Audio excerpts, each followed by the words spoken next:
The discussion, the debate, the analysis never stops here at the Voice of College Football. We just wrapped up our West Virginia show. Please check it out. It was our 25th edition with Coos Walker and two tremendous guests analyzing Texas football. And then we went into a metrics discussion on college football fan bases, TV ratings, and the impact specifically on the Big 12 and West Virginia football. So again, Mountaineers Live is every Friday at 8 Eastern. It is a great time.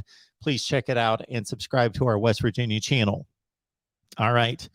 We have dubbed this one as a look into the toughest schedules in college football. And probably most of you are so far ahead of me on this one. I attempted to be and wanted to be prepared, but we have lined up a number of screenshots that we will go through because right now, I don't know who has the toughest schedules in college football. We're going to kind of poke around to some candidates that I believe are pretty easy and reasonable to target first and foremost. And I want you guys to let me know which schedules we should be looking at. We appreciate everybody being here.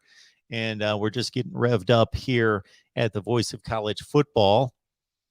And I want to remind everyone, Venmo, PayPal, and Cash App. Venmo, PayPal, and Cash App if you want to bypass YouTube. And we will take some calls tonight. We will take some calls tonight if we can take some calls tonight. So if you've caught our last two, or maybe just our last one, maybe our last two call-in show live streams, you know that we've had a disconnect, some kind of short in our earpiece and call-in system, and there's nothing noticeably damaged. So I've tried to troubleshoot that, but it's kind of difficult when I don't have any audio to check.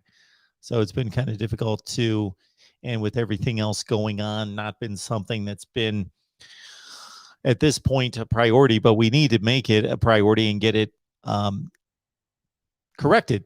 So we can try the call-in system, but I don't know if we're going to be able to take any calls tonight. We will look at schedules across college football. So why don't we get right to that and remind everyone that Amazon is this really mammoth company, and most of you order from there.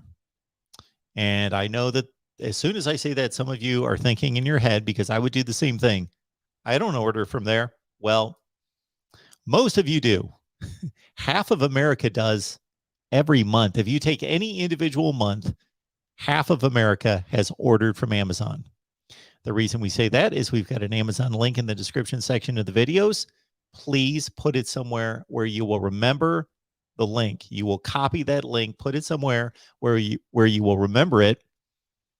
And whether you spend $1 or $100 or $1,000, or hey, please spend more than that. You can spend as much as you'd like. Certainly, we take a slice of that here at the Voice of College Football. So keep in mind that, for example, you spend $100 at Amazon, you're purchasing from a company that makes $1.6 trillion. Is worth $1.6 trillion. And so why give them the full $100? Kick a buck or two or five to the Voice of College Football. Please use the Amazon link. Please write for us. If you are into writing, you love college football, you're knowledgeable about college football, and you can express yourself in the written word, we have a website, voiceofcollegefootball.com. Voice of College Football spelled out completely, voiceofcollegefootball.com. And please, you can fill out a form there, top of the page. Write for us. You'll be in contact with me, and you can write for the Voice of College Football. What else do we have going on? I sent you my over-unders, and please check out that video as well. The over-unders, my best selections for this season, going 5-2 in my first stab at over-unders for 2021. Check out the comments. McD is telling us that the toughest schedules in college football, Georgia Tech, Georgia Tech, Georgia Tech. Georgia Tech always plays Clemson. They play their weak division, and I don't know who else Georgia Tech has picked up, but we will check out Georgia Tech. Tim saying the same thing. I used to be completely on top of these schedules because if you've been here in previous off seasons, I used to rank all the schedules. So I would produce a schedule for every Power 5 team. That was pretty difficult to rank. Took a lot of time to rank all 65 Power 5 schedules, and it didn't really have the return that I was looking for. So that's something that I've not done this off season. Maybe we'll pick it up next off season. We anticipate being much more successful at this time next year. So we'll check out Georgia Tech. Roger Dodger, Gary Lewis, Tim, Talk is Pitt, Brian, McD. Love all the folks in here. Appreciate you all being here. Exploring with Ben, of course. Rice has a tough schedule, apparently. We will check it out. Please smash the like button as well. Gary, thank you so much for jumping on that. First and foremost. And also keep in mind, probably the most important bit of information tonight would be that we've got a Discord. So again, like the video, write for us if you would like. Sign up at voiceofcollegefootball.com. And then our Patreon and Discord, just go to Patreon, sign up there, go to Patreon, search MarkRogersTV on Patreon. And then you sign up for the Discord, and guess what? Bam, you can talk college football all the time. So what you're doing right now, you don't get shut down. When I cut the link and we're done for the night, you're not done. You can talk college football with about what we've got right now, 55 to 60 people on Discord. Let's make that 500 to 600 people by the end of college football season. And then a year from now, 5,000 to 6,000 people. And then that thing will be blowing up, and we've got all sorts of different channels, depending on who you root for college football discussion right there. And you can talk to Eric, you can talk to Tim, you can talk to Joey there, and all sorts of good people right there on Discord. So the first schedule that came to mind for me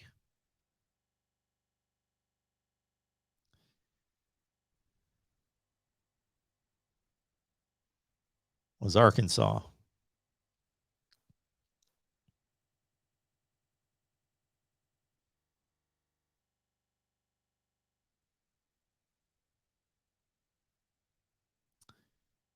Let's get our graphics taken care of. There we go. So this is what we've got from the Hogs. No one expects Cincinnati to be as good, but still a quality football team. So not a top 10 team in the country. I know they finished in the Final Four and made the playoff, but I do not consider them to be one of the best 4 teams in the country this past season. And of course, they lost a ton of NFL talent. 9 players drafted, those 2 amazing corners. Cincinnati on the schedule, though, in Fayetteville. That's a big game for Arkansas to start things off strong in a season where much is expected for the first time in a long time, meaning Brett Bielema maybe, Bobby Petrino for sure, 2010, 11, 12 in that range. Arkansas in better shape as a football program than they've been in a decade plus. Cincinnati at home, followed by South Carolina. So that is a difficult 2 to start out for Arkansas. Then we've got Missouri State. That's a win. Texas A&M, always play that at a neutral site at Cowboys Stadium. Alabama, Mississippi State on the road, BYU on the road. Look at those first 7 games. They're going to win one of those games for sure. That's the only game that they're going to win for sure. The second easiest game is difficult to pick out. Maybe it's South Carolina. Maybe it's Cincinnati at home.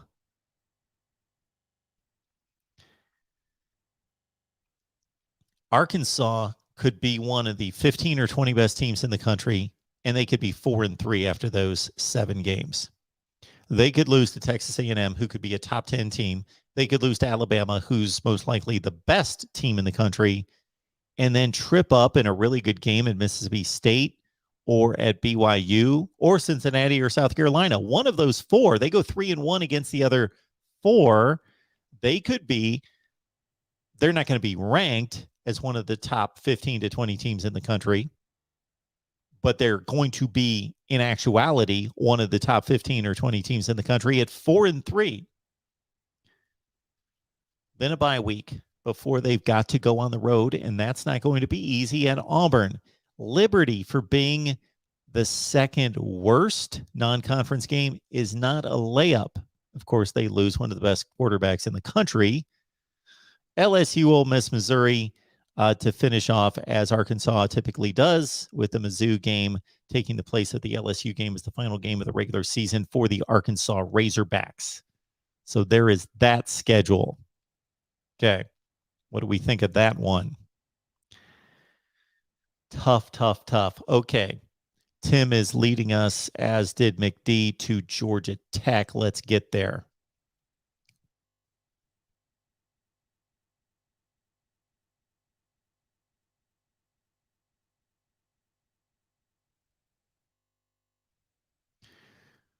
So Georgia Tech, playing in the Coastal Division, plays a pretty moderate schedule there. It's Pitt, it's North Carolina, it's Duke and Virginia, Virginia Tech and Miami. Okay. In addition to that, they always have to play Clemson.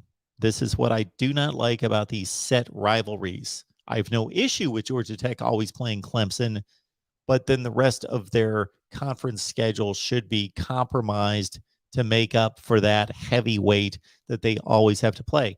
So interestingly enough, it's technically a neutral site game. They're playing at Mercedes-Benz Stadium, so they're not playing at Bobby Dodd Field in Atlanta.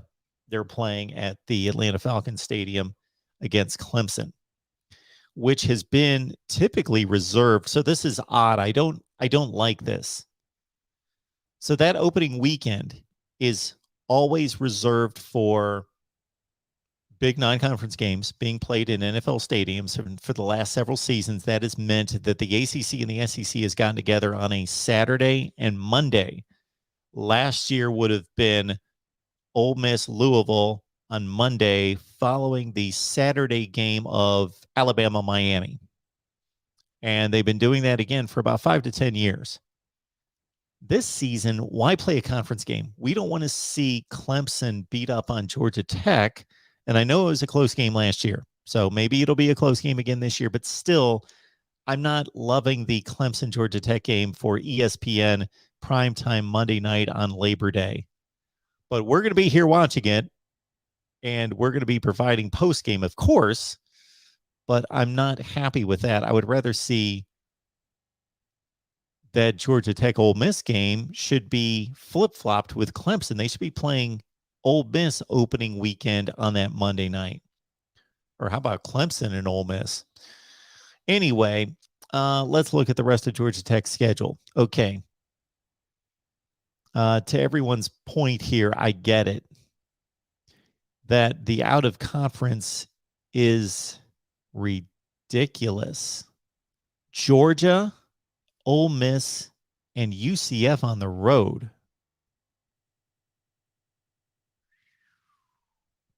Wow. Yeah, so as a non-conference schedule, this is the toughest schedule. We will not find a tougher schedule than playing Georgia, Ole Miss, and UCF non-conference. I'm going to have to pass this on to my buddy Corey Brad from the Hawkeye of the Storm because we have quite the conversations about non-conference scheduling, because Iowa is locked in on Iowa State, and then they don't typically schedule anyone else. And he questioned me a couple of weeks ago about what teams schedule multiple Power Fives, and I let him know that there are a number of schools that do it. And Stanford had one of the most difficult non-conference schedules about 5 years ago when they scheduled Notre Dame, Northwestern when they were good, and UCF. But this one, wow, Georgia, UCF, and Ole Miss. Now, when you put it all together with an ACC schedule,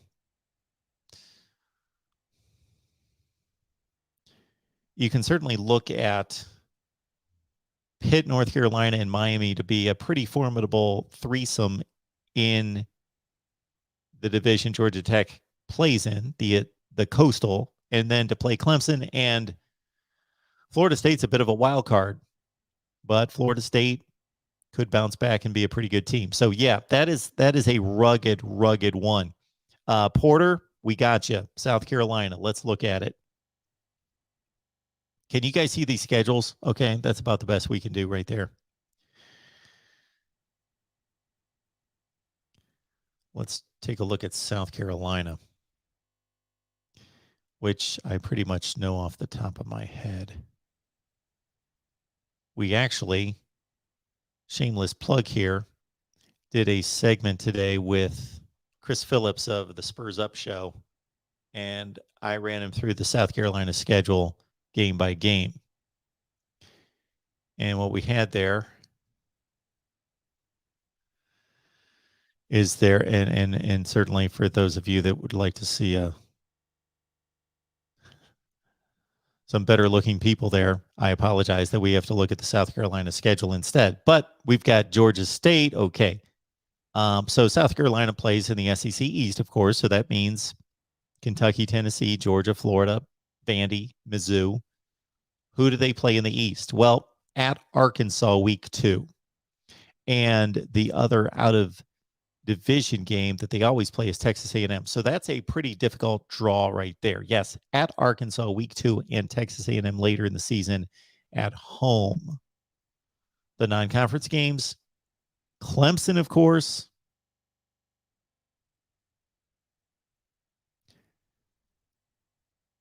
If you had to rank the difficulty of games, I believe he would go Georgia 1, Clemson 2, Texas A&M 3, probably Kentucky, Arkansas 4, Kentucky 5, Tennessee 6, something in that order, and that's a pretty stacked 6 because even Florida is still going to be good.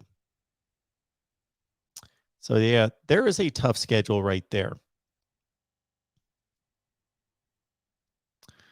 Yeah, sorry, Porter.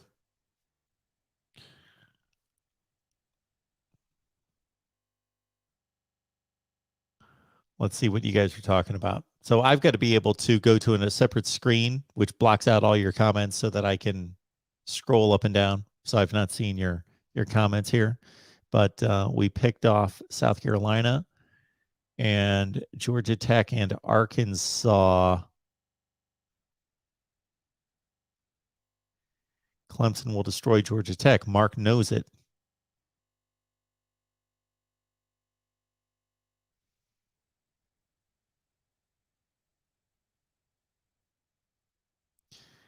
All right.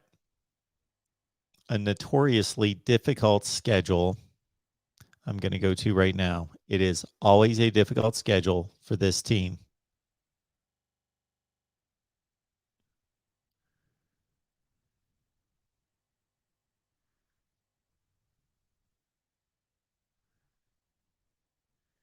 The Auburn Tigers. Now, not necessarily out of the gate here with Mercer and San Jose State. Penn State to me is one of the most intriguing teams in college football coming up this year. Penn State was much better than a 7-16 last year. So much more talented than that. Probably one of the 5 most talented defenses in the country. They didn't always play like it, but most of the time they did play like it. No running game, and we'll see what Penn State's got with Sean Clifford back at quarterback, but probably a compromised defense. Still a really good defense, but compromised. So Auburn gets 2 wins, although Georgia State was certainly not a gimme last year. So San Jose State could be challenging. Penn State, and then, of course, it's the SEC West gauntlet. So what makes Auburn's schedule so difficult is that they play in the SEC West, best conference and best division in college football by far. It's not even close. Not even close. Auburn's got to face the best division in college football, and they are now the worst team in the best division. So everyone's better than they are. And then they play Georgia every year. So they play Georgia, and then the other SEC Eastern Division foe rotates to Mizzou. Not bad, but still, this schedule is loaded. Consider once they get into it in week 3 against Penn State, there's just no let up in the schedule. Penn State, Missouri, LSU, Georgia, Ole Miss in a row. Penn State, Mizzou, LSU, Georgia, Ole Miss. They're going to be an underdog in 4 of those games. And they could play really good football and be 1-4 in those 4 games and 3-4 overall. Then Arkansas, Mississippi State, Texas A&M, Western Kentucky for a non-conference layup that is typically in this slot, as you guys well know, as especially SEC detractors, the critics out there that love to pile on the SEC. It's usually Middle Tennessee or the Citadel or somebody like that in this spot where it's Western Kentucky. That's not going to be a game where Auburn can just show up. They're going to have to play a half, 3/4, maybe a complete game against Western Kentucky before they play Bama. This schedule, because the Georgia Tech schedule, I have so much respect for because they went out and scheduled, of course, they got to play Georgia, UCF, and Ole Miss. But because of the in-conference games, Georgia Tech does still get Virginia Tech and Duke. And Florida State may not be very good. And Virginia. Auburn, because of the conference they play in and the division they play in, LSU, Georgia, Ole Miss, Arkansas, Mississippi State, Texas A&M, Alabama. Brutal. That might be the toughest schedule in college football. And it has been many times. Harry, thank you so much for the comment about Auburn football. D. Brown wants to look at Vandy. And so if anybody has your requests on who you would like to look at, we will look at whatever team you would like to request.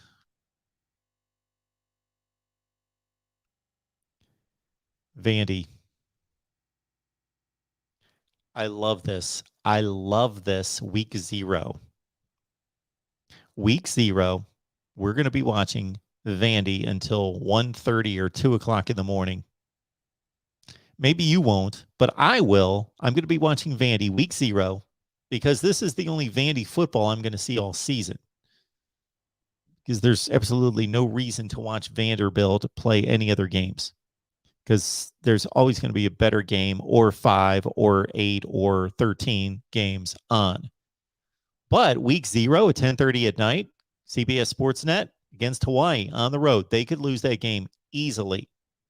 Okay, Elon, Wake, NIU, Vanderbilt could be 1-3. If they are 2-2 after those 4 games, that'll be fine. That'll be a victory. That will be an accomplishment. That will be success. And it most likely would be them winning at NIU against, correct me if I'm wrong, they were the MAC champions last year, right? So the MAC champions, NIU, Wake, ACC championship game participant last year. They're probably going to be 1-3 after 4 games. If they probably 2-2. All right. And they play in the SEC East, so we know what that means. And then out of division, those are their 2 out of division games, Alabama and Ole Miss. Yeah, this is a brutal schedule for Vandy right here. Maybe they get to 2-2 out of the gate. Then they step into conference play. And who are they going to beat? Their best opportunity is probably at Missouri. I'm going to say at Missouri is their best opportunity to finally break what is a 21-game losing streak in the SEC. They have not won a game in the SEC since 2019 against Mizzou. Check me on that, but I'm almost positive 2019 is the last time that Vandy won an SEC game, 21 straight in the tank. Tom, this is the voice of college football. We care about everyone. Any other schedules? Mississippi State. Thanks, Parker. Appreciate the request. Again, you see at the bottom of the screen on the ticker there, Venmo, PayPal, and Cash App. Terrence West, if you're out there, thank you so much for contributing today. Thank you so much for the fine contribution that you sent in. So much appreciated. Terrence.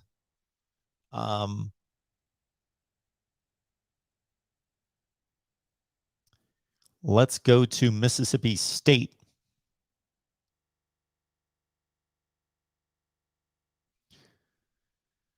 So they probably have the return game against North Carolina State that they played last year when they whipped up on NC State, and they've been playing Memphis in recent years. No, they do not play North Carolina State. I think there's a year in between those two games. So Hail State taking on Memphis out of the gate at Davis-Wade Stadium. It was Scott Field when I was covering Mississippi State football back in the late 90s into 2000. It was Scott Field. Now it's Davis-Wade Stadium. So if you recall, Mississippi State lost to Memphis last year on a freak punt play where there's a controversy about whether the ball should have been slapped, there should have been snapped, or there should have been a penalty, and Memphis returned a kick a zillion yards for a touchdown and put the nail in the coffin. So Mississippi State gets Memphis at home. That's a mid-tier type. That's not like rolling over an FCS opponent or a low group of five. That's been one of the top of the line group of five programs under Justin Fuente and then Mike Norvell for that period of time, but they're coming off a 6-6 season. So Memphis did beat Mississippi State in Memphis last year. Then they go to Arizona. Here's an interesting series for Mississippi State to sign to play Arizona. Does this help Mississippi State to play Arizona? Regardless, talk about a night game. There we go. 11 Eastern on FS1, Arizona, Mississippi State. The only thing that I have two frustrations every week. Yeah, probably more than that, but two consistent frustrations every week during college football season on Saturday. Number one, I can never watch as many games as I want to. There's just too many games. And I set myself up with 3 to 4 screens. I'm watching 3 to 4 games at the same time, but I am not the most brilliant individual alive. So I would rather be focused on one game and then maybe a game to go to during the commercials. But because of what we do on here, I'm trying to keep track of everyone as much as I possibly can. I try to watch 4 games at the same time. And I've determined that's impossible because I really can't get anything out of any of them. So that's my number one frustration. I can't watch everyone.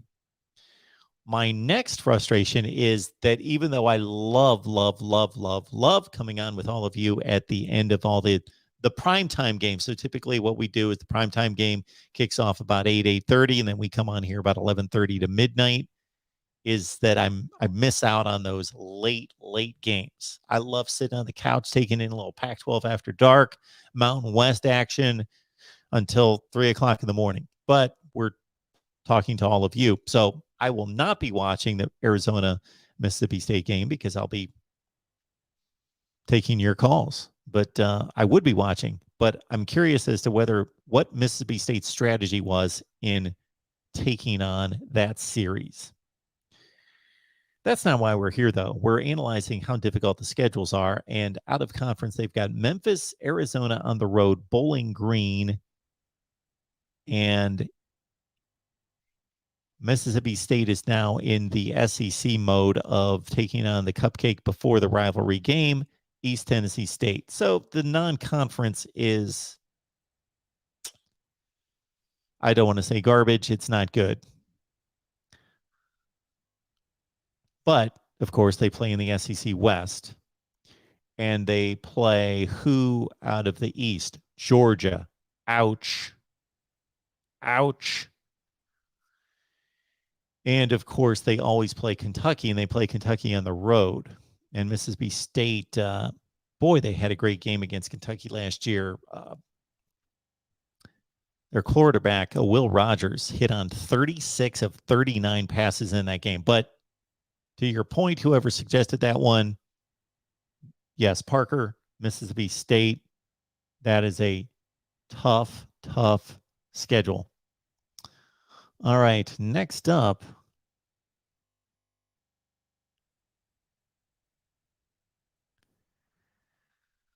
we'll look at Utah, we'll look at Michigan, and we know Michigan's got a cakewalk. Somebody bounced out of a game with Michigan. They've got some kind of an excuse of what game did not get that got kicked to the curb because Michigan plays no. Let's go to Michigan first since we're on Michigan. So this is pathetic out of the gate. Colorado State, Hawaii, UConn. Of course, the Big Ten plays 9 conference games, so only 3 non-conference, and that's a joke. Now, keep in mind, Michigan's last trip to UConn was a much better football team. That was in 2013, and Michigan was not as good a football team, and they almost got embarrassed with Devin Gardner at quarterback, kicked a last-second field goal to beat UConn in Storrs, Connecticut, 24-21. That's an ABC game. So if you look at the times of these games, Colorado State at noon, Hawaii at 8 p.m., nobody's watching that game. There's going to be much better games, of course, on ESPN and elsewhere, ABC, and then ABC a noon game. And then we're looking at Maryland to start Big Ten play. A trip to Iowa, that has yet to be determined. Could be a night game for ABC. Michigan's, it would be a shock if they're not undefeated when they go to Iowa, and Iowa could be as well. Let's see. So Michigan plays in maybe the second best division in college football. Probably do play the second toughest division schedule in college football. But who do they play in the West? Of course, there we go. Iowa on the road, Nebraska and Illinois. So, yeah, the conference schedule is legit. Ohio State, Michigan State, Nebraska, Penn State, Iowa. It's a tough conference schedule, but again, the 3 cupcakes out of the gate, there's no excuse for that. I know that maybe a Michigan fan can fill us in on whatever the conditions were that they had somebody scheduled Power 5, but that got nixed. Then let's go to Utah. Utah, of course, won the Pac-12 last year, and they got off to a rocky start before they inserted Cam Rising at quarterback. They lost early to San Diego State and to BYU.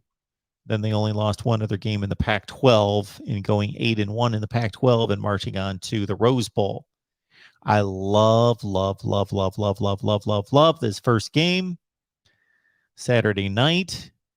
Unfortunately, it's going to be opposite Notre Dame, Ohio State. But, of course, I watched 3 or 4 games at the same time. Utah at Florida. Intriguing game. The Pac-12 needs a win. Not that Florida's going to be great. But if Florida's 8-4 good, the Pac-12 gets a quality win here. But this is going to be an interesting game. 2 weeks later, again, San Diego State beat Utah last year at home. And that's going to be a 10 p.m. Eastern time game on ESPN2. I would not mind watching that one. Very few of the rest of the games are scheduled in terms of TV at this point. Let's keep in mind with Utah here that in the Pac-12, you've got 11 possible opponents, and you play 9 of them.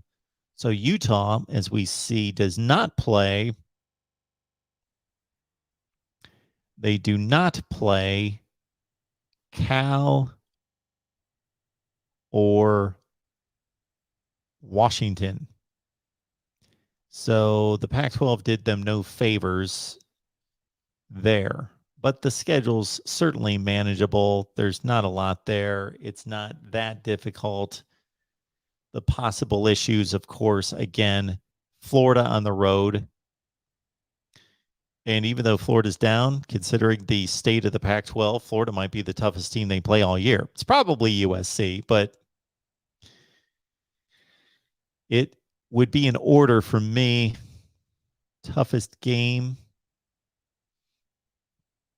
even taking into consideration where they're playing. I'm going to say at Florida in the heat, then USC at home, then at Oregon, then UCLA in the Rose Bowl. Other than that, they should not have any issues with any trip ups elsewhere. They don't play anybody difficult on the road, aside again from Oregon on the road. Good stuff there.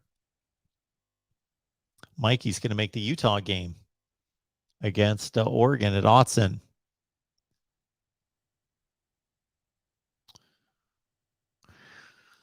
Somebody mentioned Baylor here. Let's look at Baylor because I have been extremely critical of Baylor. So I've got a stat for everyone.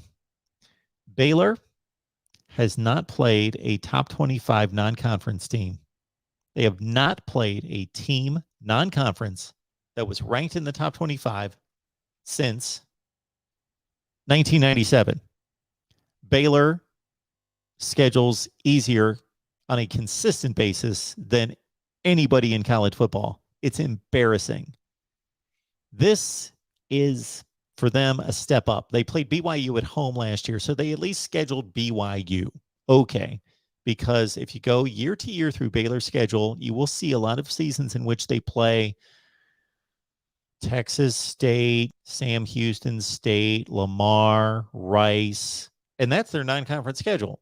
Those type of schools. It's embarrassing, and this is the reason why college football needs to be brought under one structure and the scheduling done for the teams. These teams should not be, the programs themselves should not be out running around making their own schedules. That's moronic. So Baylor plays this daunting non-conference schedule of the University of Albany at BYU. Okay. ESPN game. Very nice. Late at night, though, so we'll probably be on here, but I will be. That will be one of the better games, certainly at that time of night, if not the best game. BYU hosting Baylor. Good stuff there. Baylor won that game by 2 touchdowns, I believe 38-24 last year. Texas State, FS1, you poor folks. All right, then we get into the Big 12, and we know what that is. That's all about everybody plays everyone. So everyone's got the same schedule, but it's about home road, and it's about where the bye is, and it's about stretches of games. So in the past, Iowa State, Oklahoma State would be extremely difficult back-to-back, but expect Iowa State to take a significant step back. I know they only went 7-6 last year, but they're a pretty darn good football team that just blew a lot of games in the final 3 or 4 minutes and lost so much experience on offense. One of the best running backs in college football, one of the best tight ends in college football, and a veteran quarterback and offensive line. So Iowa State may be more of a, and I understand this doesn't seem like a big drop off because they went 7-5 last year, but they were plays away from going 10-2. They're probably a 6-6 team this year. So the Iowa State, Oklahoma State back-to-back is not what it would have been the last few years. Then after a bye week, the trip to West Virginia, not easy. Kansas, Texas Tech. Now, Kansas played. I'm going to be pinpointing major upsets here. I jotted this down today that I am looking at major upsets to make a few calculated predictions of major, and I mean major, double-digit upsets in college football. Where did I write this down? Off the top of my head, I came up with these upsets from last year. May not have it with me right here, but think about this. Last season,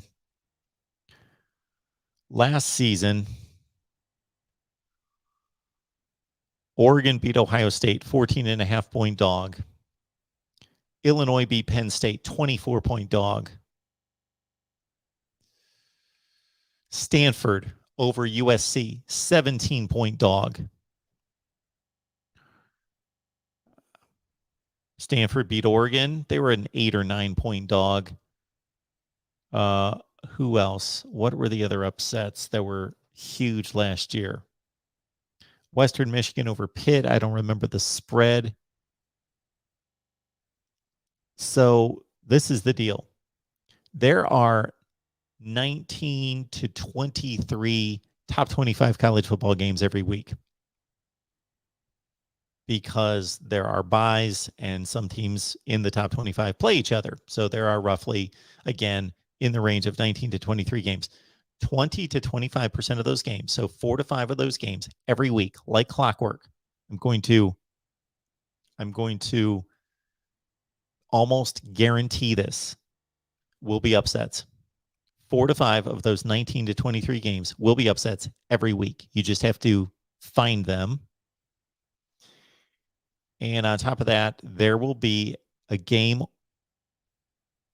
to 2 games a week that will be monumental upsets. And when I say monumental, I mean 2 touchdown underdogs will win. I just gave you about 5 from last year. Who am I forgetting? There were a few other ones out there.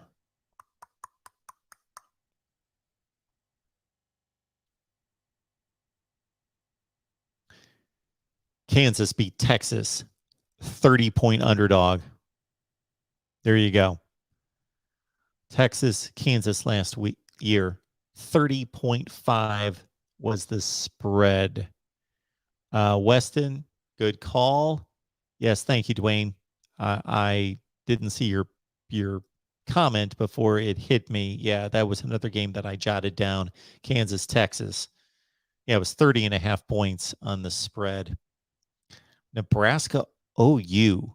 That's going to be intriguing. Now we've kind of veered off of the toughest schedules to just projecting what teams are going to do.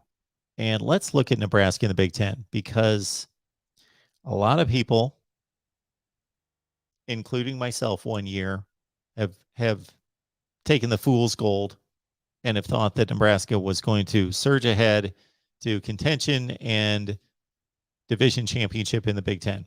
And they continue to falter and trip over themselves.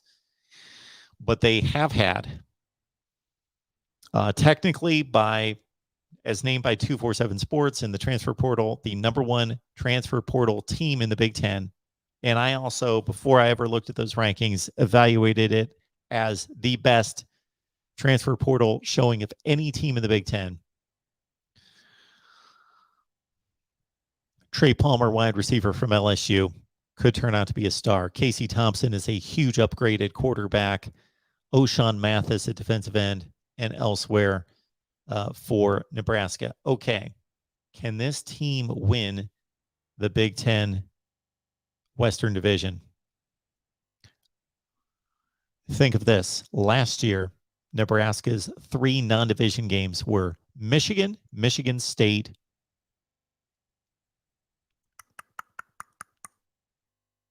Michigan State, Ohio State. Oh, forgot about the Buckeyes. Ohio State, Michigan State. That's where I was headed. They played the 3 best teams in the Big Ten Eastern Division. They played 3 top 10 teams in the nation outside the division. This year, it's Michigan again, but it's Rutgers and Indiana. So they have traded in an 0-3 record for what should be at least a 2-1 record right there. Oklahoma, we know what happened there. They lost by 1 score on the road, 23-16. Oklahoma at home, Interesting. Week 0, right out of the gate. We'll be here. Maybe we do a watch party. What do you guys think? Northwestern, Nebraska, 12:30 Eastern on Fox, week 0. Maybe we do a watch party. That would be phenomenal.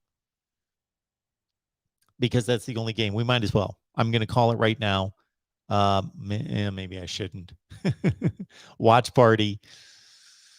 Okay. Then they play North Dakota, the Fighting Hawks, and Georgia Southern. They should be 3-0 when Oklahoma comes to town. That's going to be huge. Both teams should definitely be 3-0 at that point. If they would somehow pull off the upset at home against Oklahoma, Indiana, Rutgers, those should be wins. Can you imagine if Nebraska is 6-0? Oh, I thought you guys were all seeing this schedule. My bad. Here we go. I forgot I turned that off.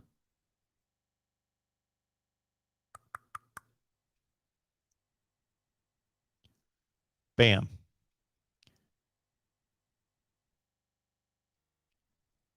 Can you imagine?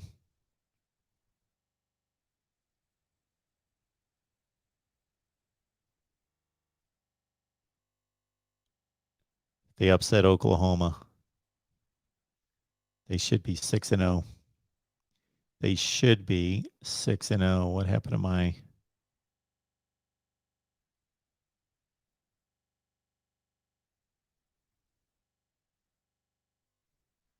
Even if they lose to Oklahoma, 5-1 out of the gate. But then it's not too terrible for the next 3 games with a bye week before Illinois. Purdue on the road, winnable. Illinois, they should win. Lost to the Illini last year on the road, week 0. Minnesota at home. These are the games that are going to make or break Nebraska. Purdue on the road, Minnesota at home. These are the games that they need to start turning from one score losses into victories, of course. At Michigan, give them a loss there. Not that they couldn't win that game. They took Michigan to the wire last year, but probably a loss. Wisconsin and Iowa. Can you imagine if Nebraska plays as well as what I am projecting in theory, what this Big Ten Western Division race is going to look like the last 2 weeks of the season with Nebraska playing Wisconsin and then going to Iowa. And for as bad as Nebraska was last year, they had the ball on the goal line against Wisconsin to tie the game in the closing seconds. And they had a 2-score lead on Iowa in the second half.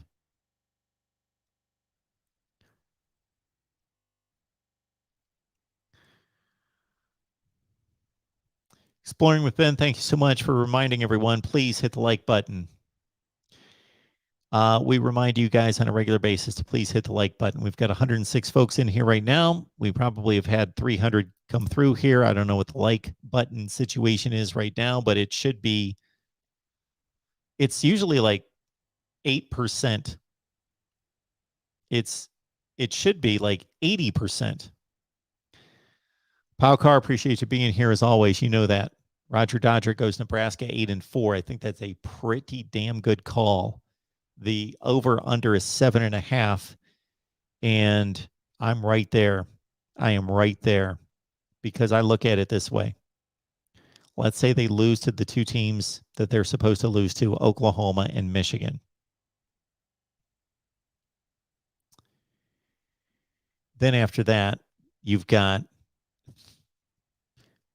Northwestern can't be as bad as they were last year, but Nebraska beat them 56-7. Now, I think this is fool's gold if people think Nebraska's good. I don't know what the spread on this game is going to be, but it should be between 8 and 12.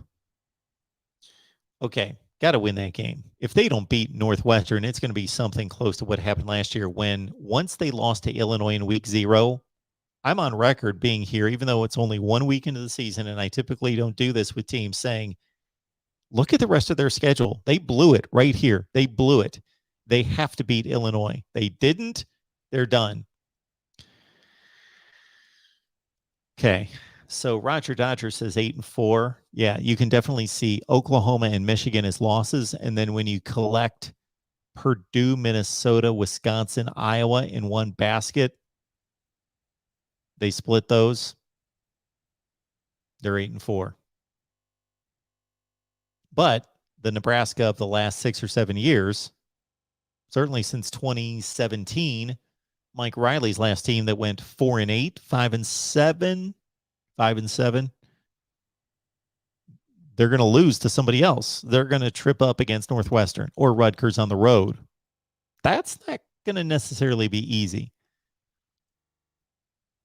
But if Nebraska plays to its talent level, they probably lose to Oklahoma and to Michigan, and they split the Purdue, Minnesota, Wisconsin, Iowa 4-pack to go 8-4.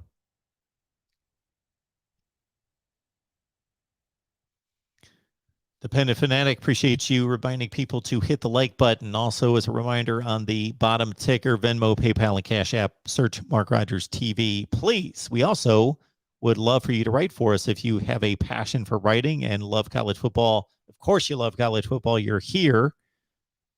Then go to voiceofcollegefootball.com and sign up, and you'll be in contact with me.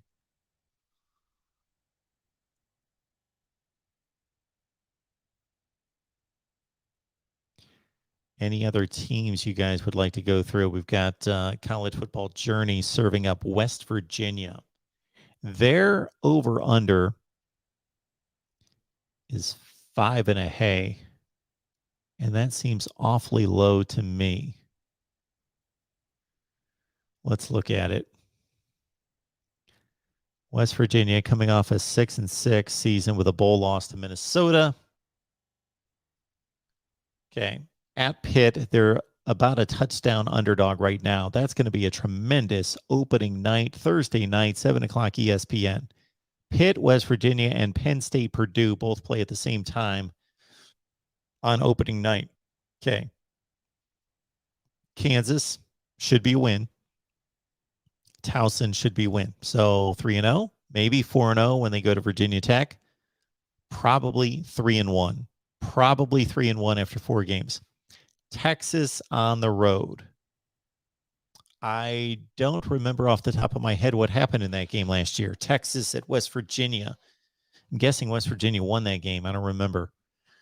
All right. Bye week before Baylor. Baylor at home after a bye. They might have a shot. That's a primetime game. So if they are 4-1, if they're 4-1, and they're playing Baylor at home at night off a bye. Maybe mark that down as a possible upset.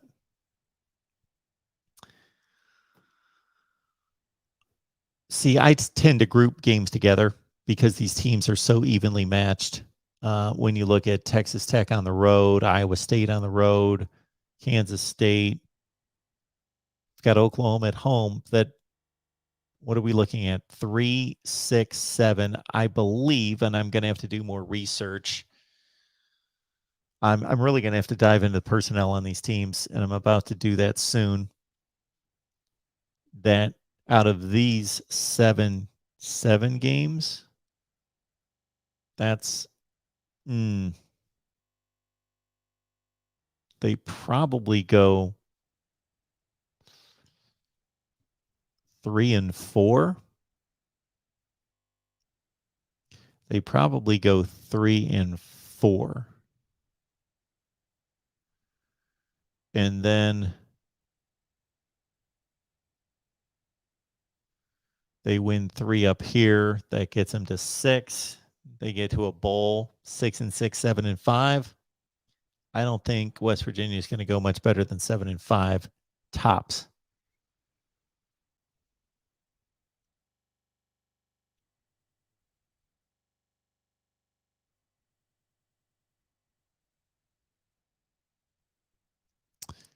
Tim, we appreciate you being here as always, man. Sending out the good word on Patreon. It's a ton of you guys contribute. We appreciate it financially. Think about this: $5 a month. Then you go to Patreon for $5 a month. We get you the Discord link, so you're in Discord.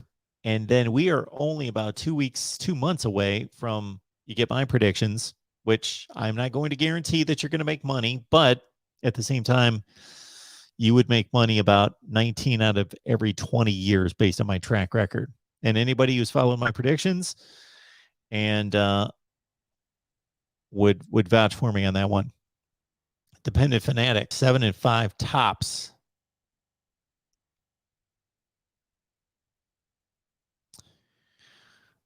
Weston, appreciate you being here. Says, can you bring up how well Venables is doing in recruiting? USC and Texas fans said Oklahoma would fall off. You know, it would be much better than that. Thank you, Weston, for correcting the spelling on my name. I appreciate that. Weston, did you join us for our Oklahoma live show today? I thought we had a tremendous show today, and we really went deep into the Venables regime. And I would just point everyone to the conversation we had with Jason Ray. I don't know that I can duplicate that.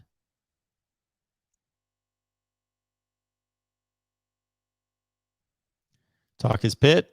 Shocker has West Virginia losing to Pitt. I believe that game is an 8-point spread out of the gate.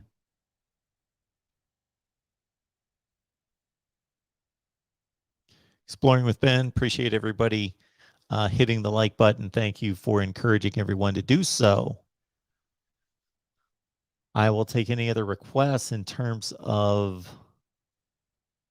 schedule reviews.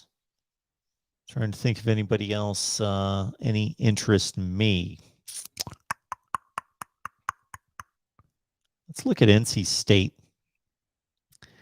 They're a bit of a chic pick right now.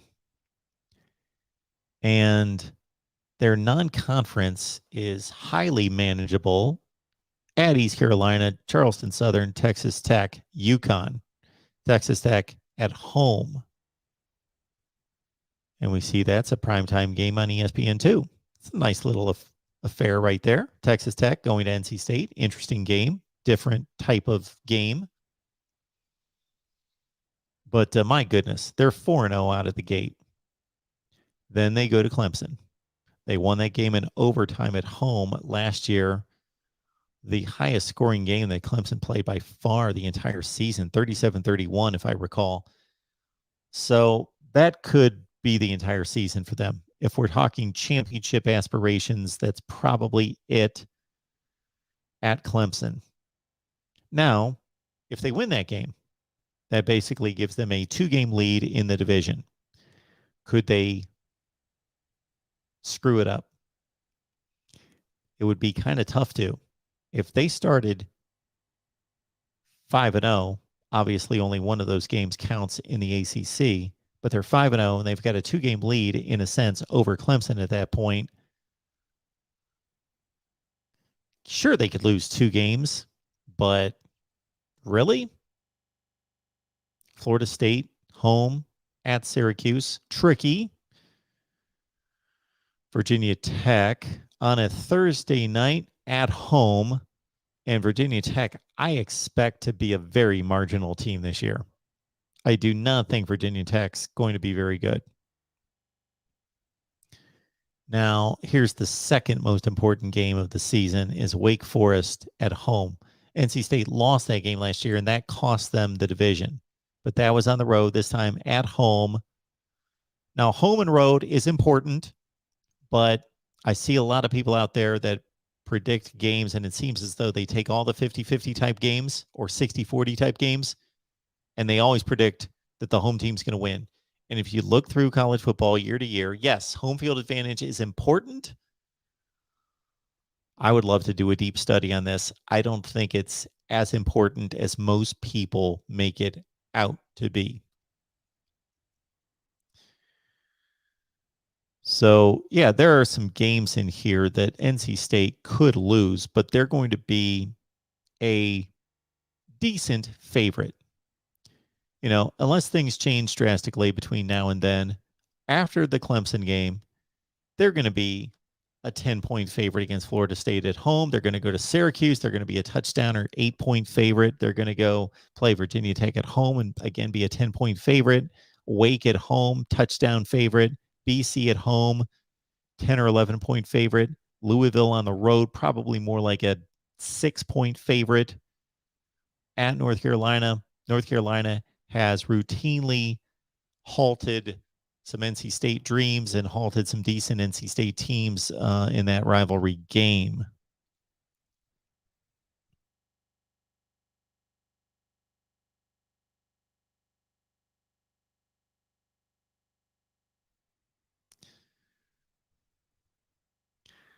Yes, Tony. Home field is 3 points in college football. Of course, that's a general barometer, but playing a home field game at Rutgers is much different than playing one in Death Valley. But yeah, I would. I'm not going to do this just because it takes too much time and the content is not going to be worth it, even though I would love to do it.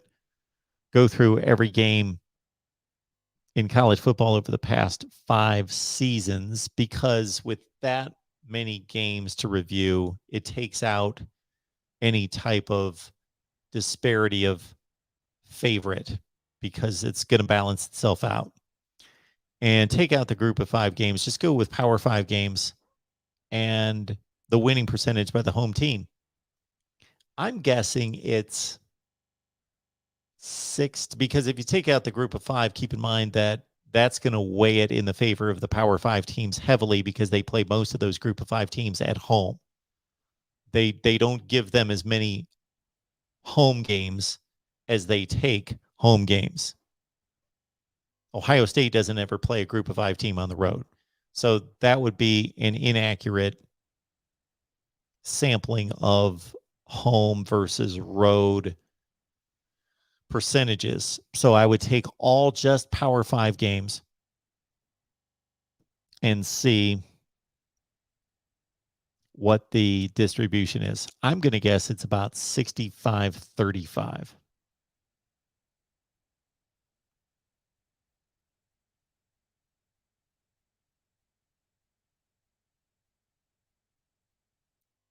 List. Uncle Rico, that's why you love me.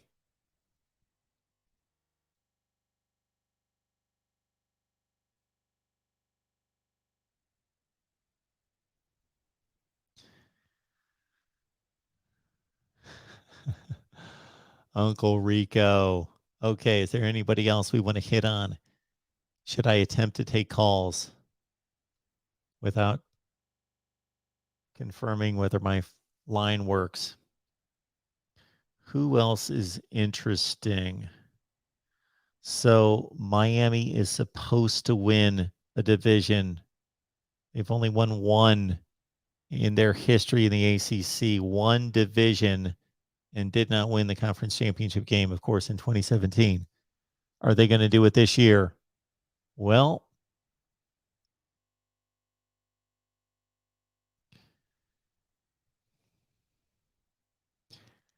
Bethune-Cookman, Southern Miss. Obviously, these are non-conference games; they don't count. That Texas A&M game is going to be so intriguing.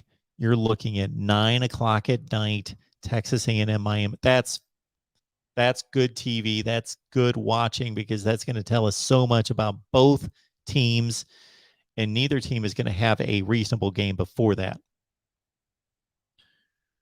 The North Carolina game and the Pitt game both played at home. Those are the 2 most important games of the season. Now, in terms of a barometer as to whether Miami has stepped up in class, it's of course Texas A&M and Clemson. But in reaching their goals, the most important games are North Carolina and Pitt, both at home. If this is going to be a typical Miami season of what we've come accustomed to in the last 5 years, they're going to win those 2 games, but they're going to lose at Virginia Tech and at Virginia. And Pitt or North Carolina is going to go 7-1. I don't know. Miami looks strong. Miami looks like they should win the division. They most likely will lose to Clemson. Probably have about a 20 to 25% chance of winning this game on the road. And then they probably trip up against either North Carolina or Pitt. There's 2 losses. They lose to Texas A&M. They go 9-3. Am I starting to make predictions here?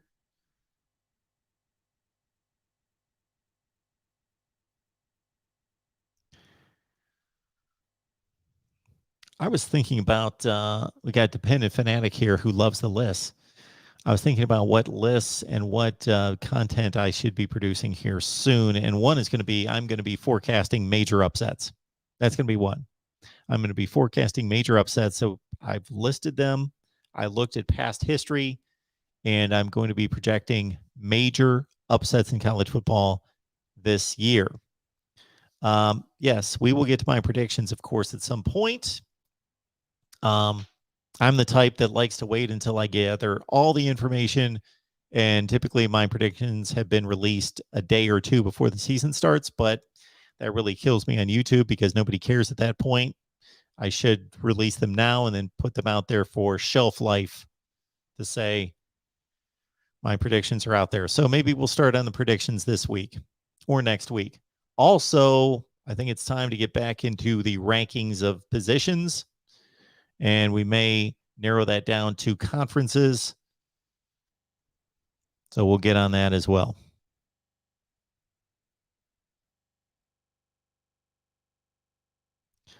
A number of people requested week 1 matchup videos. So I could get on that. Ohio State, Notre Dame, Oregon, Georgia, Utah, Florida.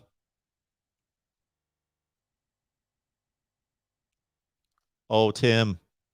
If we get to 100 likes, Brian Kelly's going to call in. So Tim has been in contact with BK and give us his Cajun accent. My family.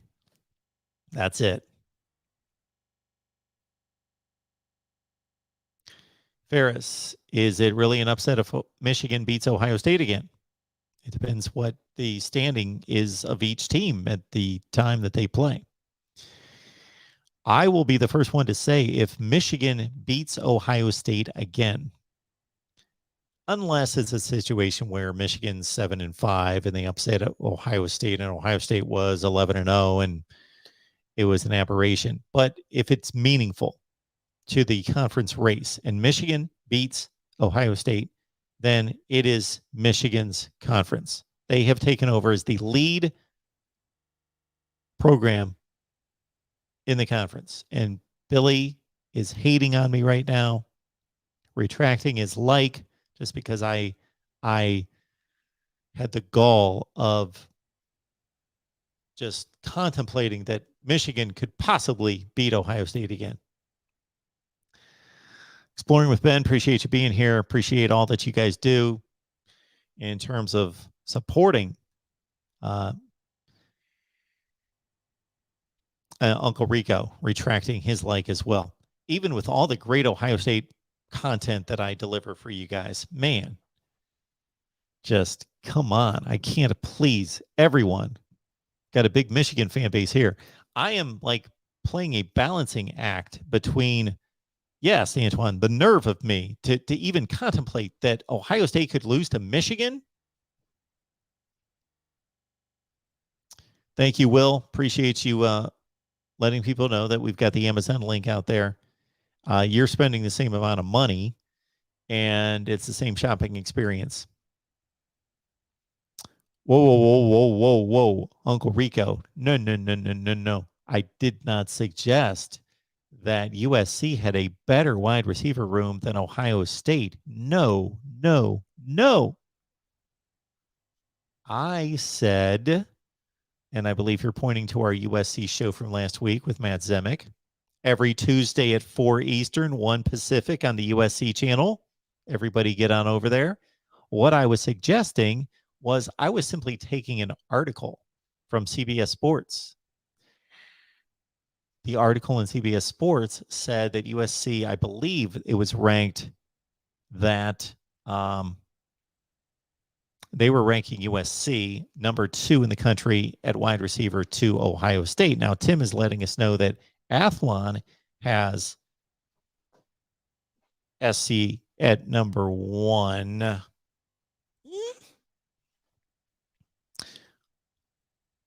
I believe Ohio State has the best wide receiver in the nation.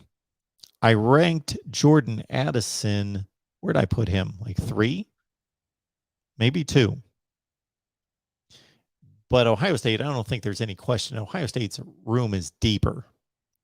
But if you're looking at all that matters is like the top 3 to 4 guys.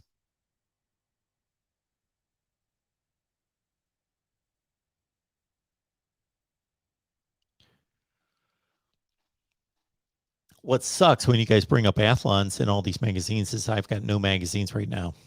And I should have my face just buried in these magazines right now. But Connecticut hates college football. And I've been to 5 or 6 stores, and I'm just going to have to order them. And unfortunately, this year, nobody gave me any. I know I shouldn't expect people to give me stuff, but that's what happened the last few years. I had either, whether it was Phil Steele sent me a complimentary copy, or Athlons, or somebody did. I'm not going to beg or ask them for them. I don't expect them to, but they just did. So that was nice. But I went all over the place and nothing. So going to have to order them. Somebody brought up a good point here. Where was that about Athlons? I don't want to make any enemies at Athlons, but then again, what do I care? Is Athlons legit, or do they not know what they are talking about? So let's understand, just because something is written in a top flight magazine doesn't mean that it's that credible. I don't have any examples on the top of my head right now, but I know over the last couple of years that at the time I cited, look at this. This doesn't make sense. Look at the, how I typically do. Add things up, look at connect the dots. That doesn't make sense. All right. Understand also, do this. Phil Steele has the Buckeyes 1, the Trojans 2 at wide receiver. Okay. And Andrew, we'll do the Purdue schedule. So understand this.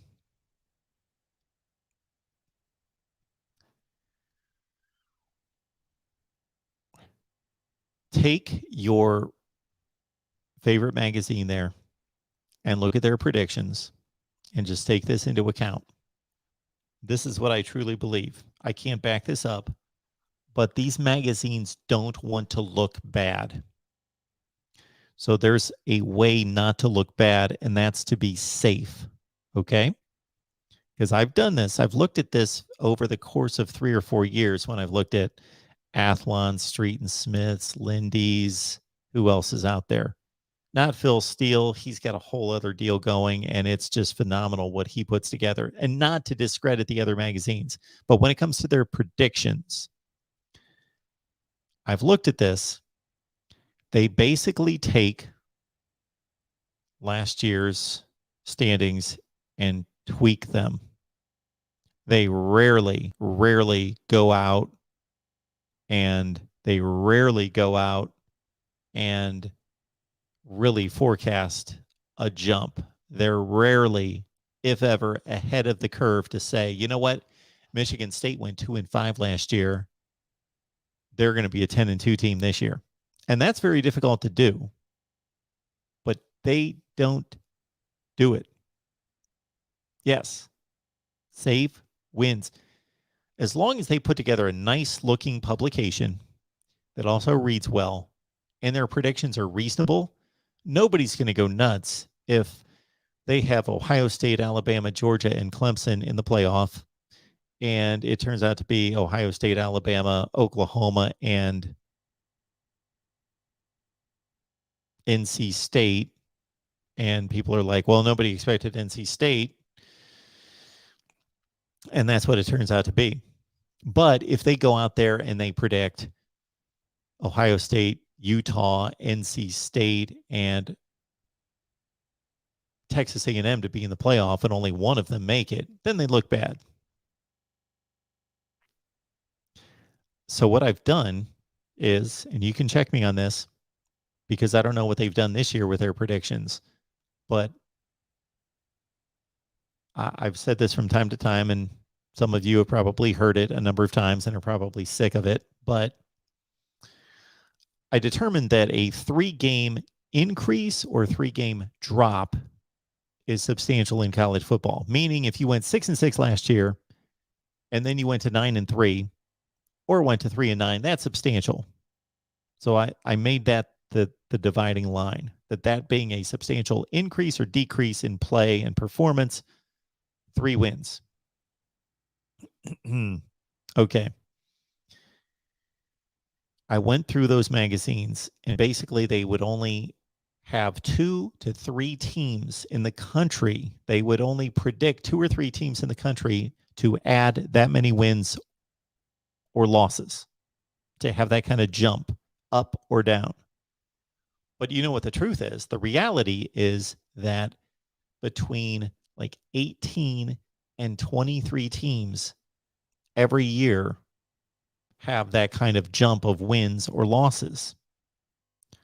So they should be projecting 15 to 20 some teams to have a huge increase or decrease in what they performed and did last season. But they won't, because they're going to play it safe. Minnesota was 8-4 last year. I bet that those magazines are all saying 7-5, 8-4. Same thing with Wisconsin. They went 8-4 last year. They're going to go 8-4, 9-3 this year. On and on and on and on.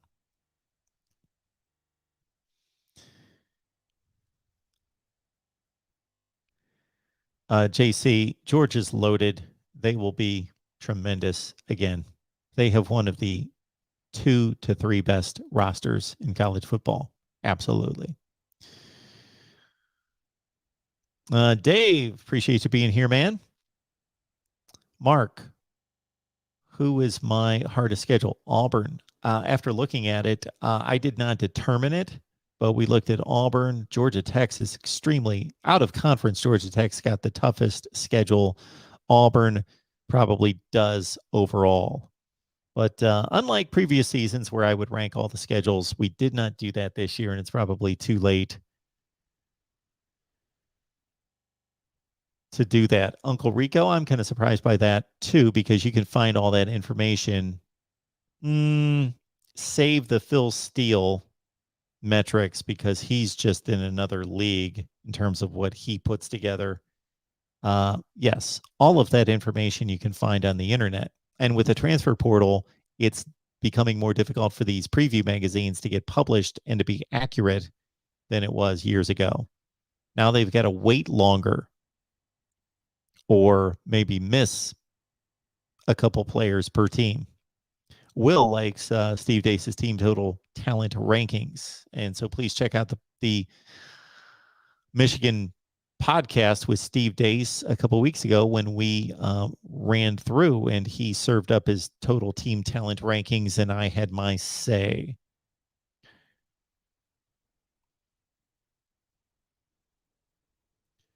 And once again, join us on Patreon. It's a good time. You get to talk to guys like Exploring with Ben, Tim, Eric, Ronan, Jordan Bowman, and others. To Real MVP and others, whomever we've got on there. So we appreciate all of them. And again, we've got about 55 to 60 on Discord. So go to Patreon and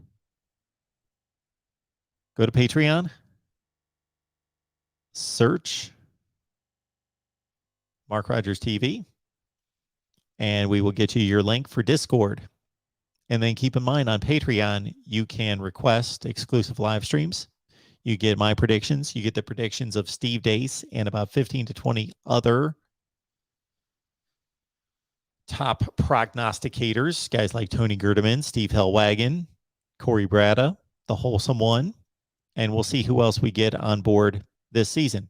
There's a question for all of you. You can contact me at MarkRogersTV at Gmail.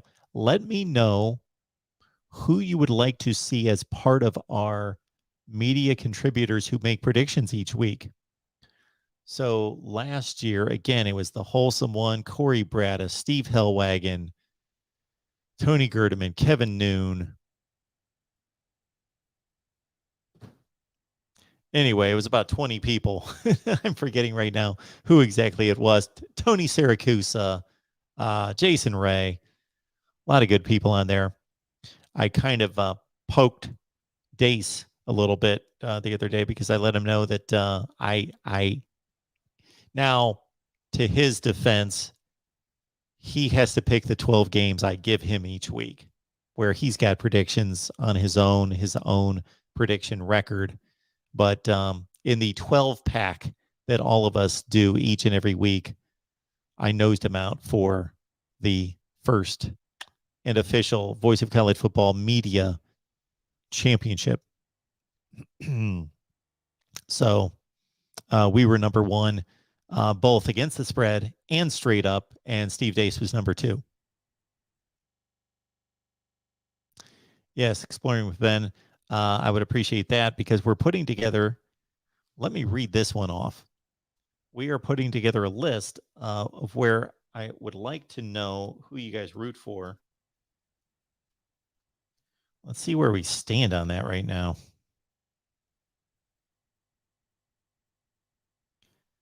So as of right now, here's our list of fan bases.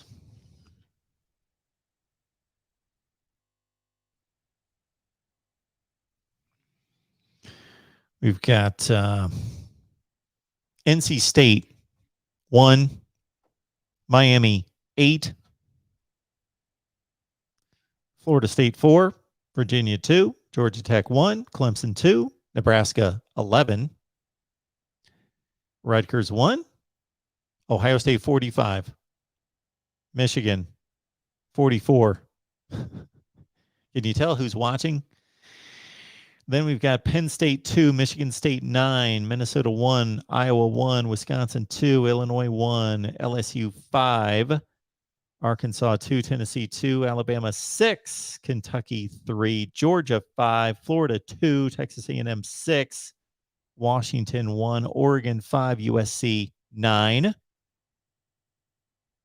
Uncle Rico says, add me for Ohio State. We will do that in just a second. USC 9, Colorado 1, Arizona State 1, Utah 2, Oklahoma 7, West Virginia 3, Texas Tech 1, Texas 3, Notre Dame 8. That's where we stand. Yes, those numbers are sad. You know why they're sad? We got 34,000 subs. So these numbers should be like 807, 732. So Uncle Rico, Ohio State.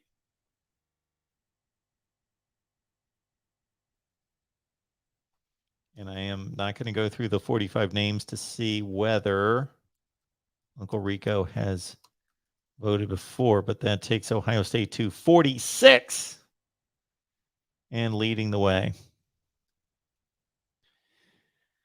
which falls right in line with our guy, Tony Altamore, who lets us know that Ohio State is the largest fan base in the country. Please check out our West Virginia live show that we did earlier tonight. It was fascinating.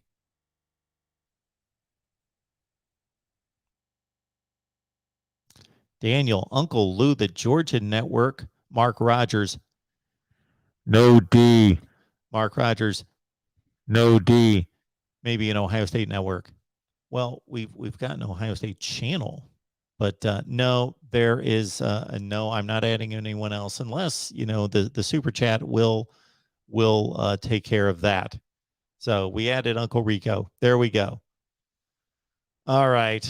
Appreciate everybody being here. We were going to try. Yes, voter fraud, Uncle Rico. Did you already vote?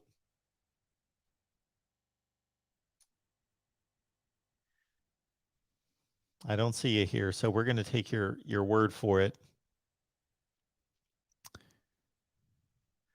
But yes. Ooh, here's another thing for all of you. So let's check in on this. And I'm probably losing audience as I do this, but that's okay. We're going to check on our poll. We took a poll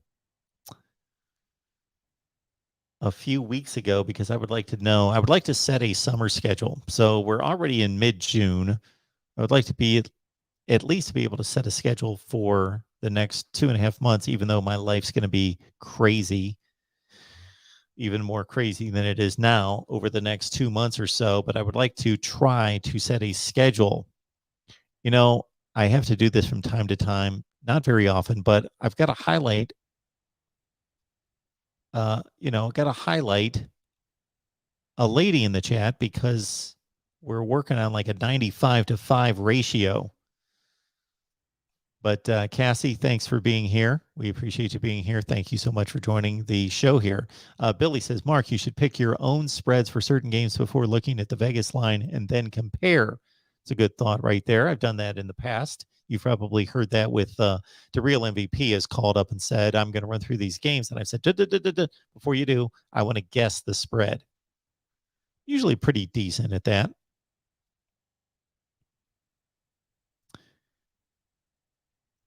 All right, so what we are checking is that, so here's the deal, Tim. When you say something about 9 USC fans,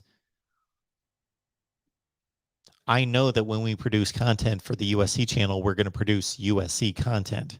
So I'm not taking a poll on the USC channel to see who's watching because we know USC fans. This is the main channel. I want to know who's watching here because I don't know exactly what the fan distribution is on the main channel. I'm going to assume on the USC channel, those are USC fans. On the Nebraska channel, Nebraska fans. That's why we're taking the poll just for this channel. So anyway, we took a poll and wanted your feedback recently on when to set these call-in shows because I would like to be consistent. And then you guys know if there's breaking news, we're going to be here. And those are the shows that do the best, actually. So I sent this out and got 231 responses. So I wanted to do better than that, but 231 responses. Mornings, meaning 6 to 11 a.m. I'm not doing a show at 6 in the morning unless I'm going to get paid. So anyway, 6 in the morning to 11, 9%. Lunch, noon to 3, 9%. Afternoons, meaning 3 to 6, 18%. Evenings, 6 to 9, 55%. And then late night, which would mean after 10 p.m., 10%. I think this may cause me to do possibly one afternoon show and 2 evening shows. That could be it. We'll figure it out.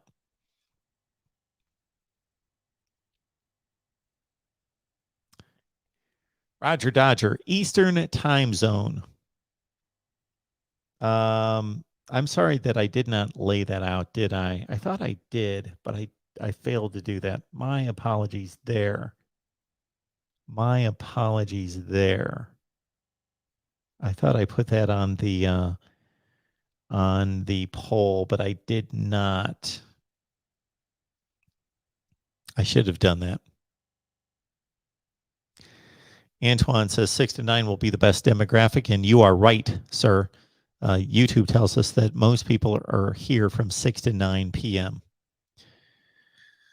I also have all these other live streams to Miami, Ohio State, Michigan, Nebraska, Iowa, Oklahoma, West Virginia, Miami, Florida State to do each week.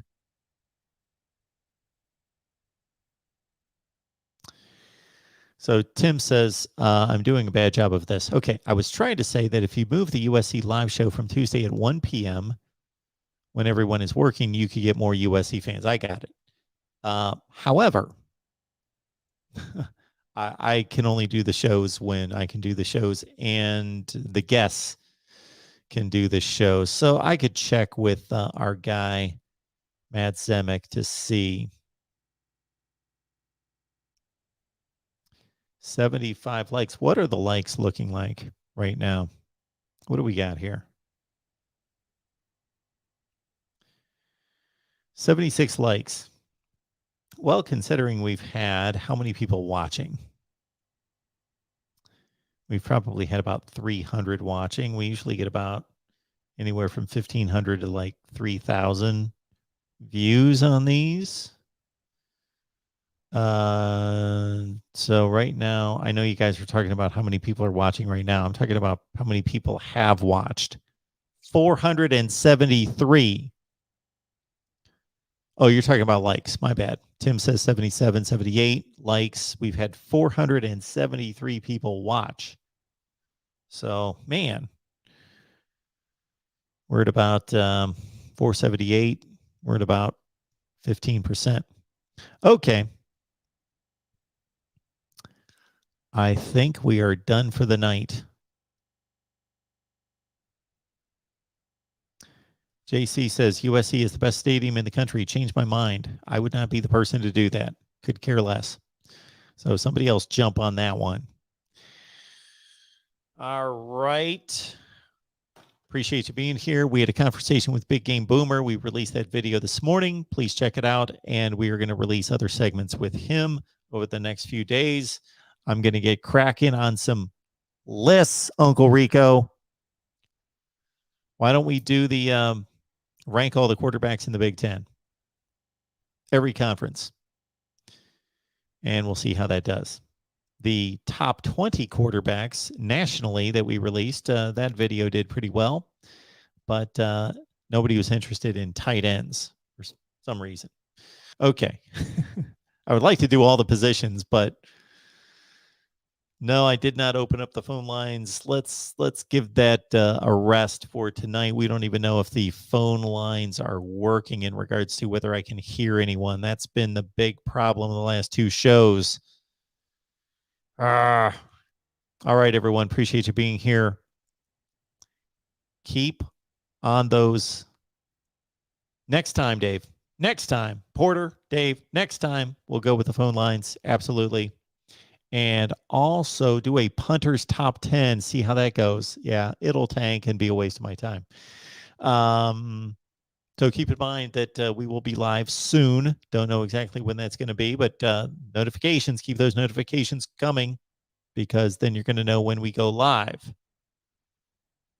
JC, thank you. Dependent Fanatic and others, thank you so much for the support. Again, Venmo, PayPal, and Cash App, search Mark Rogers TV. And again, if you want to make Tim and Exploring with Ben and others happy, you know what you'll do? Go to Patreon, search Mark Rogers TV. It is $5 a month. $5 a month. And you get to talk to all of them and me and others. Maybe a little after hours live stream from time to time, like we did that last night before. So that's a whole lot of fun as well. So you get a little late night session with some of the folks in here, and you get to talk college football whenever you want.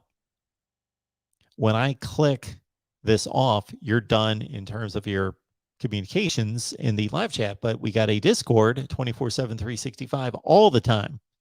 So let's get that baby humming. Once again, appreciate you. Thank you so much for it. Antoine, Porter, Tim, J-Dub, you guys are amazing. Dwayne, thank you so much for that as well. Mikey, great being here. We've got Michael. He jumped in at the end here. Irish win. He's all happy. I guess they won a baseball game tonight. Davey and others. Billy, good to see you. Thank you so much. And we will see you soon.